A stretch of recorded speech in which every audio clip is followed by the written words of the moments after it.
Hello everyone. Today also I am going to teach you something very important. Now I am going to talk about a sentence pattern which can be used in our day-to-day conversation. අද දවසේ මම ඔයාලට උගන්වන්න යන්නේ එදිනෙදා භාවිතයට වැදගත් වන ඉංග්‍රීසි වාක්‍ය රටාවක් සම්බන්ධව. වහින්නයි යන්නේ. වහින්නයි හදන්නේ. මම කන්නයි යන්නේ. මම නාන්නයි හදන්නේ. අම්මා උයන්නයි යන්නේ. තාත්තා වැඩට යන්නයි හදන්නේ. ඔයාලා මේ වීඩියෝ බලන්නයි යන්නේ. මෙන්න මෙවැනි අදහස් ප්‍රකාශ කිරීම සඳහා තමයි මේ වාක්‍ය රටාව පාවිච්චි කරන්නේ. අපි තවදුරටත් කියනවා නම් මේ සිද්ධිය වෙලා නෑ තාම. මේ මොහොතේ වෙමින් පවතින්නේ නෑ. තව ස්වල්ප මොහොතකින් හෝ තව දින කිහිපයකින් සති කිහිපයකින් මාස කිහිපයකින් හෝ යමක් කරන්න යනවාද දැනටමත් යමක් කරන්න සූදානමින් සැලසුම් කරලා ඉන්න බව තමයි මේ වාක්‍ය රටාවෙන් ඇඟවෙන්නේ. එවැනි අදහස් ප්‍රකාශ කිරීම සඳහා තමයි මේ වාක්‍ය රටාව පාවිච්චි කරන්නේ. Let's see some examples. අපි උදාහරණ කිහිපයක් බලමු. It's going to rain. වහින්නයි යන්නේ. වහින්නයි හදන්නේ. I am going to teach you this lesson. මම මේ පාඩම ඔබට උගන්වන්නයි යන්නේ. You are going to watch this video. ඔබ මේ වීඩියෝ නරඹන්නයි හදන්නේ. My mother is going to cook.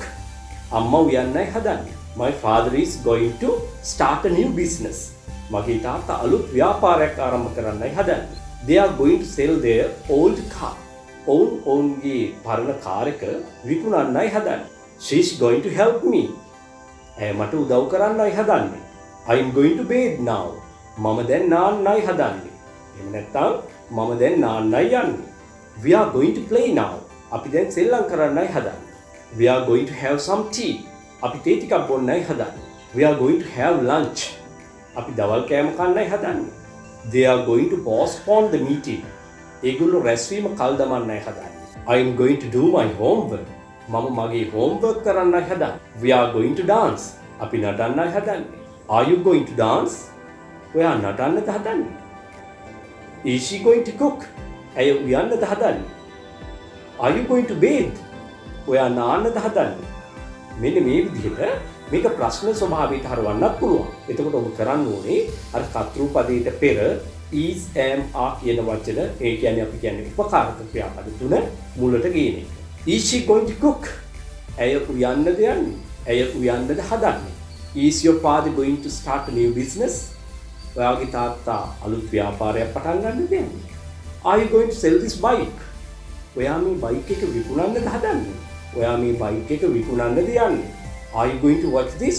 ඔයා මේක නරඹන්නද යන්නේ? Are you going to speak in English? ඔයා ඉංග්‍රීසියෙන් කතා කරන්නද හදන්නේ? Is she going to help us? ඇය අපට උදව් කරන්නද හදන්නේ? මෙන්න මේ විදිහට මේක ප්‍රශ්නාර්ථයට හරවන්නට පුළුවන්කම තියෙනවා. එහෙනම් දැන් අපි බලමු four forms එක පොඩි වාක්‍යයක් විදිහට. වහින්නයි යන්නේ. It's going to rain. වහින්න නෙමෙයි යන්නේ. It's not going to rain. වහින්නද යන්නේ? Is it going to rain? වහින්න නෙමෙයි හදන්නේ. Isn't it going to rain? තව උදාහරණ කිහිපයක් බලමු. Are you going to bathe? ඔයා නාන්නද හදන්නේ? ඔයා නාන්න නෙවෙයිද හදන්නේ කියලා කොහොමද අහන්නේ? Aren't you going to bathe? අපි මුලින්ම බලමු. You are going to bathe. ඔයා නාන්නයි හදන්නේ. You aren't going to bathe. ඔයා නාන්න නෙවෙයි හදන්නේ. Are you going to bathe? ඔයා නාන්නද හදන්නේ? Aren't you going to bathe? ඔයා නාන්න නෙවෙයිද හදන්නේ? You are going to learn English. ඔයා ඉංග්‍රීසි ඉගෙන ගන්නයි හදන්නේ. You are not going to learn English. ඔයා ඉංග්‍රීසි ඉගෙන ගන්න නෙවෙයි හදන්නේ. Are you going to learn English? ඔයා ඉංග්‍රීසි ඉගෙන ගන්නද හදන්නේ? Aren't you going to learn English? ඔයා ඉංග්‍රීසි ඉගෙන ගන්න නෙවෙයිද හදන්නේ? මෙන්න මේ ආකාරයට four forms වලට දානකොට මේක වඩාත් අර්ථාන්විත වෙනවා.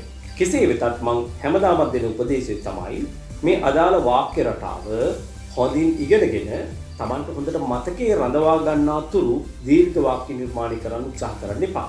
වඩාත් උචිත වෙන්නේ ඉතා කෙටි වාක්‍ය භාවිතය. I am going to cook. මම උයන්නයි යන්නේ.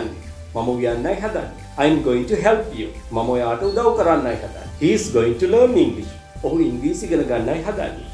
She is going to learn English. ඇය ඉංග්‍රීසි ඉගෙන ගන්නයි හදන්නේ. I am going to start a new business. මම අලුත් ව්‍යාපාරයක් ආරම්භ කරන්නයි හදන්නේ. මෙන්න මෙවැනි වාක්‍ය භාවිතා කිරීමෙන් ඔබගේ කතන හැකියාව එහෙම නැත්නම් ඉංග්‍රීසි කතා කිරීමේ හැකියාව දියුණු කරගන්න අනිවාර්යෙන් පුළුවන්. එහෙමනම් ඔබ මාත් එක්කම රැඳිලා ඉන්න මේ වීඩියෝ මාලාව, මේ පාඩම් මාලාව හොඳින් අධ්‍යයනය කරන්න. යම් ප්‍රශ්නයක් ගැටලුවක් තියෙනවා නම් කමෙන්ට් එකක් දාන්න. ඒ වගේම මේ පාඩම් වලට ඔබගේ කැමැත්ත ප්‍රකාශ කිරීම සඳහා ලයික් එකක්, කමෙන්ට් එකක් දාලා යාළුවන් අතරේ මේ වීඩියෝ එක ෂෙයා කරන්න. එහෙමනම් අලුත් පාඩමකින් හමු වෙනතුරු ඔබ සන්ට ආයුබෝවන්.